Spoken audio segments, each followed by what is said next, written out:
Hey guys, what's going on? It's Barrett here. Coming at you today to do something different, different type of video that we've not normally done before. We have 4 ballistic gelatin blocks from Clear Ballistics, and basically what we did was we tested 4 different types of defense rounds. Federal HST 124 grain, which is what I've carried. We're doing Hornady 135 grain critical defense. We are doing Lehigh defense, maximum defense, 90 grain or extreme defense. I think it's extreme defense is what it's called. Excuse me for fumbling that. And then we have the Fort Scott munitions 124 grain or 115 grain TUI. Sorry, you put all those things together, put them on my brain, it's hard. So we're gonna look at the testing of all those things. I wanna stress, I'm not a ballistic gelatin expert. I'm not a bullet ballistics expert. All I know is I look for a particular amount of penetration, and I look for permanent wound cavity. So with that said, we're gonna jump into this video right now. But before we do, I wanna remind you of a new YouTube channel that I've created. It's called What the Kingdom of God is Like. And you can find that in the link in the bottom here in the description. So if you're interested in preaching videos, teaching videos about Jesus, things like that, go there now, subscribe, and yay. So without any ado, boom, let's get into it. We got 16-inch ballistic gelatin at 10%.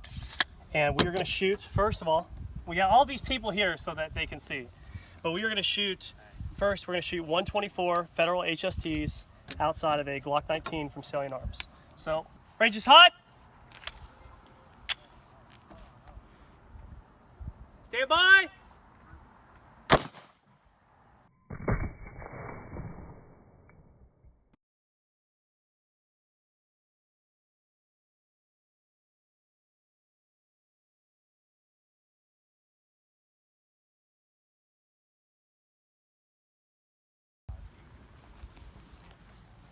Going hot.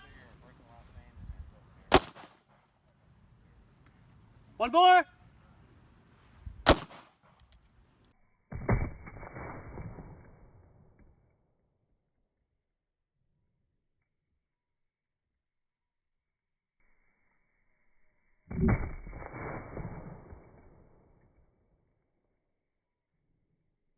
All right, so this is just showing you we got 10% gelatin according to the FBI standards, calibration of ballistic gelatin.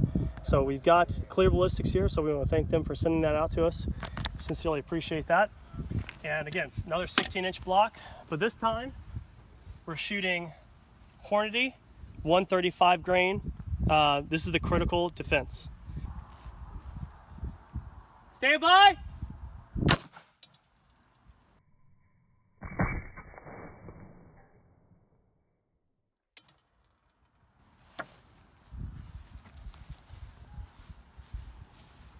All right, sweet. Came back and I think it's. Did it come right back or fall down? Yeah, it's it. There it is. Right there. Fantastic work. Oh, That's cool. All right.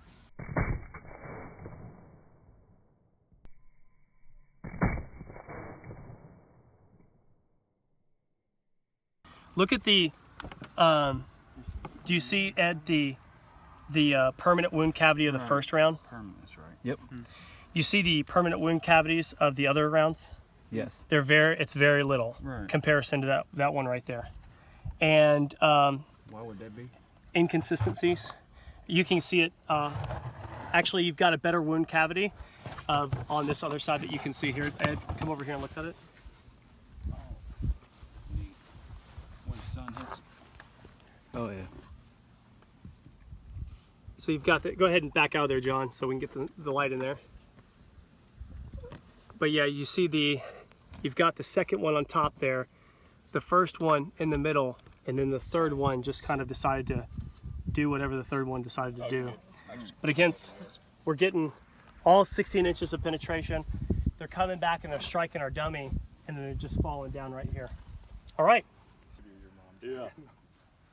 Range is hot. Stand by.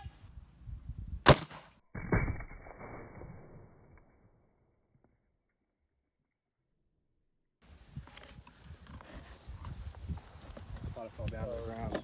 Whoa. Thing went through. Stand by. One more.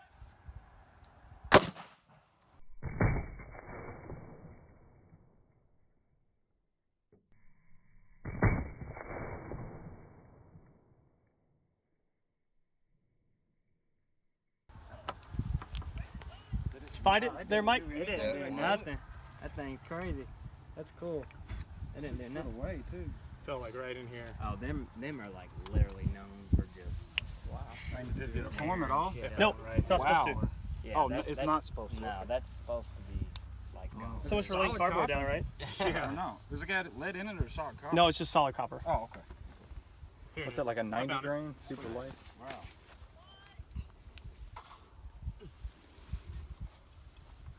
We've got some good channels. You see how violently that like gelatin block is just getting up and doing its crazy thing? That's amazing. That's cool. You can find exactly where it went. Those are nice. It's amazing what our iPhones can do right now, right? Yeah. I thank God every day for an iPhone. All right, here we go. Next is the 9mm 115 grain from Fort Scott Munitions. This is the TUI. This is a solid copper projectile. It's supposed to tumble. It's not supposed to expand. All right, here we go. Stand by. Range is hot.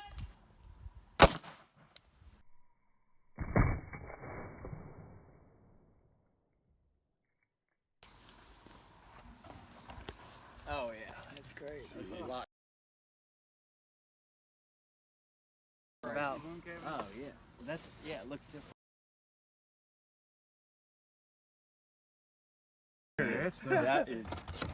That's why he carries it. Back like 3 or 4 times.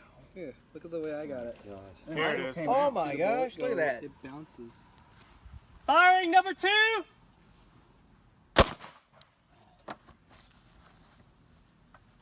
Oh shit. That was easy enough. I'm faster at recovering bullets. Number 3.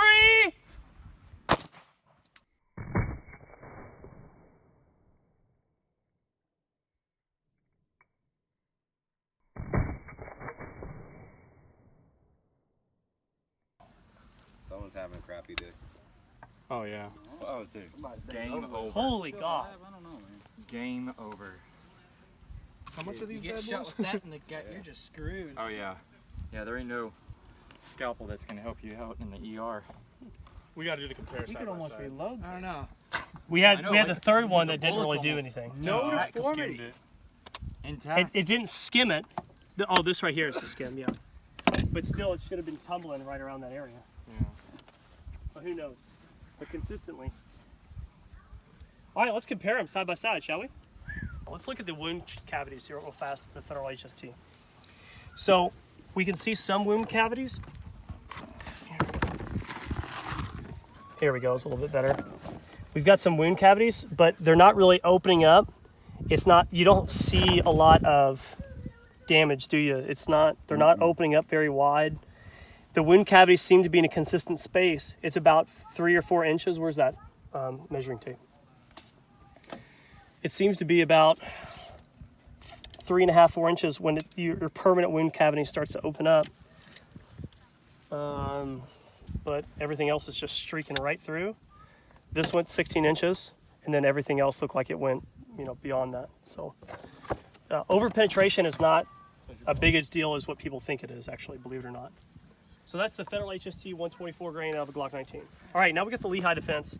This is the extreme defense round. This is a 90 grain bullet, and then we start seeing some serious wound cavities here. So we got this middle wound cavity right here. Get on top of that one right there. We see that middle wound cavity right here, and then get the side of that second wound cavity. You see that real good, right? Yes. Okay, good. So we got some wound cavities that are opening up right at what looks to be about 5 inches, consistently 5 inches, and then we had one which started to open up at 8 inches.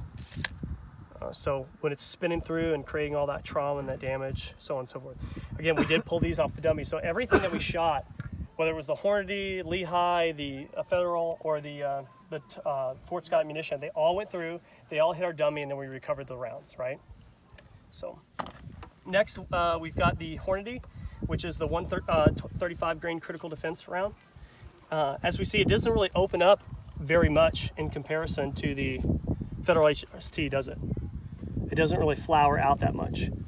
So if you're looking for permanent wound damage, it looks like the HST you still got wound cavities here, Right. but they don't look is flowered as the HST. The HST looks like it's going to cause a greater wound channel, but the Hornady is the one that actually did create a greater wound channel. So that's really interesting. Of course, these are copper jacketed with lead, and then we've got an actual solid copper projectile of the Lehigh defense that we have intact. And then we moved into, holy gosh, Lord in heaven, we moved into the Fort Scott munition 115 grain tumbling rounds. There is nothing but permanent wound channels and devastation all throughout that. That's nasty. If we can do a comparison right there, if you can compare that, now go to that, compare that.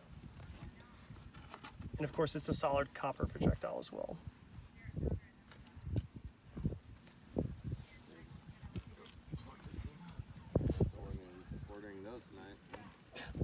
Okay, so, all right, now you can drop back and let's have an open discussion with everyone now. All right, so everyone who's here for the testing and everyone that shared, thanks so much for staying here and looking at it with us. Based off of wound channel and wound cavity alone, we're talking about, now, granted, we're not talking about intermediate barriers, we're not talking about thick layer clothing, we're not talking about 2x4s, glass, we're not talking about anything like that. We're just talking about the wound channels that we saw. From what you saw, given everything was over penetrated, right? What had the greatest wound channel based off of what you saw? The last one. And this is the Fort Scott Munitions TUI 115 grain solid copper projectile. Okay.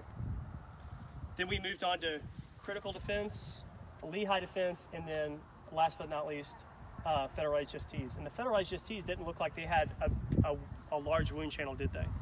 So I don't know if I don't know. It's just, it doesn't seem like that's consistent with other testing that I've seen. So I may have had some bad testing. I don't know what I did, but everything over penetrated, and that's just that.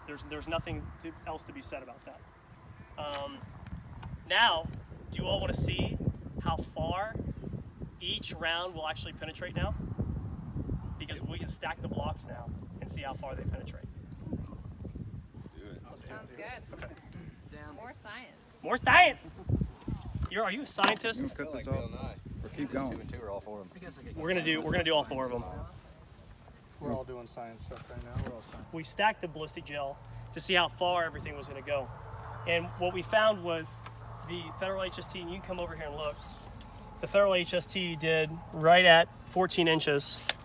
We think that because of the wound channel it's in, if you can see it, if you can come over and look, we think that it created and hit the block and then came back. So if that's the case, and based off of how much it came back at, if you take that and you stack it on top, you may have the exact same, 18, 19 inches from it. The Hornady settled at 19 inches. The Lehigh defense settled at 19.5 inches, and the Fort Scott munitions settled at 20.5 inches. But if you look at it, we can see that both the Hornady, Lehigh, and Fort Scott basically settled in and around the same area. Now, of course, obviously this is not one solid block of gelatin, so it did have to, it had to take another impact, but neither here nor there. I mean, it is what it is. So, based off of what you guys see, based off of what everyone sees here, what do you all think performed the best? Fort Scott. And it looks like their wound channels were just absolutely devastating. So based off of wound channels alone, everyone here can agree, and there's like 15 of us can agree, that Fort Scott Munitions had the much larger wound channel. Amen? Yeah. Okay. And but we also have to understand that we're not testing clothing, we're not testing denim, we're not testing intermediate barriers, we're not testing other things. So Hornady may see this video, guys, and they may say, that's great, good for them, but what we have it for is we think about law enforcement officers that are going to shoot through plywood, they're going to shoot through drywall, they're going to shoot through glass, in which case, if we were to put that up against other things, it may perform better. Does that make sense? Yep. So it's really about what you're using it for, so on and so forth. And then Lehigh may come and say, well, we're looking for, this is what we've designed our ammo for, this is what we've designed our ammo for. So just keep that in mind. It's not just one opinion that's sitting there saying that we've got one ammo that's just ruling. We've got 15, 20 different people here that are all watching the same thing that I'm seeing, and it looks like Fort Scott munitions having a larger wound channel. It's penetrating just as much as everything else is, and it's tumbling. It's tumbling. We can all agree that when we throw on a 16-inch block and then put it against a rubber dummy, nothing's sticking into the rubber dummy, meaning that there's not strong enough kinetic force or kinetic energy that's going through that's piercing the rubber of the dummy. But this is not a fleshy kind of test, so to speak. But everything did hit, and it bounced off, and it remained safe and intact. So the impact that each of these bullets took, guys, one of the things you have to understand, the impact that each of these bullets took against the rubber dummy was not enough to deform the jacket. So it's not hitting hard enough probably to either injure a person, a bystander on the other side of it. So that's something to consider. But other than that, any other general thoughts or observations that anybody else made that they want to chime in? This is going to go on YouTube. I'm buying a caseload of Fort Scott munition. Fort Scott. Okay. I mean, look at the wound. I mean, if we come back over here and we look at the wound channel, the wound channel is just absolutely.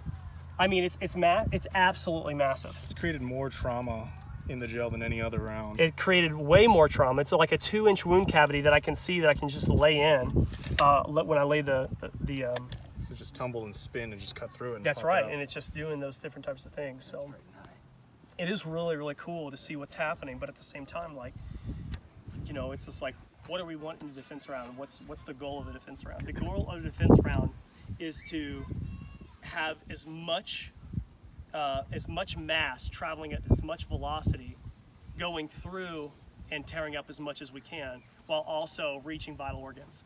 Do not, and this is just my opinion, so forgive me, RIP rounds, things that fracture, you're losing core jacket separation. Or you could say things like, oh, well, that's going to kill them. That's great. It'll kill them eventually. I want them dead now. Like, I want them incapacitated right now. So, you know, all of these bullets will absolutely work. So if you carry these defense rounds and you go off and you shoot somebody, trust me, they're going to work without a doubt. They're absolutely going to work, but it's all depending on shot placement as well, right? So we're not just talking about, you know, I could take a rock and throw it at 1900 feet per second in your eye and you're going to die, right? So any of the CNS shots, they're still going to work. All these 22 round CNS shots going to work, guys. You know, a pellet from a bird shot is going to work, but at the same time, when we look at all these different types of guns, we look at center mass, we look at larger people like Sasquatch here, or people that have clothing on, all those different types of things, we got to ask ourselves, you know, what kind of round do we want to be carrying? And I want a round that's going to penetrate between 18 to 24 inches, because if I shoot somebody in their side, let's look at Sasquatch here real fast. Sasquatch is an active shooter, and he's shooting somebody over here, and right there, make it perfect for me, right? And I shoot him in the arm or whatever it happens to be. He goes to turn around, and I shoot him through this big freaking. This bicep is bigger than my thigh, right? Bigger if than this your goes head. through, I've got to reach the heart on the other side. Does that make sense? And so we've got, you know, we got a humerus, which is a very strong bone. We got a lot of muscle tissue, and then we're exiting and we're entering into another socket of tissue, and we've got the rib cage, vital organs, things like that. If I've got a guy and I'm shooting a guy like this, so we've got Sasquatch, go ahead and shoot me. I dare you. Yeah, right? Yeah. And I'm going to start shooting him center mass, and we're gun on gun. Bullets are ripping through center mass, which is usually where you're going to get shot in simulation scenarios. This is my experience because I've done so much. And again, I got to go through this bone and through these metacarpals into center mass. So what kind of penetration am I going to want? And then we have to deal with myths like, well, we don't want over penetration because we don't want people to, we don't want little Johnny or little Susie on the other side to get killed, right?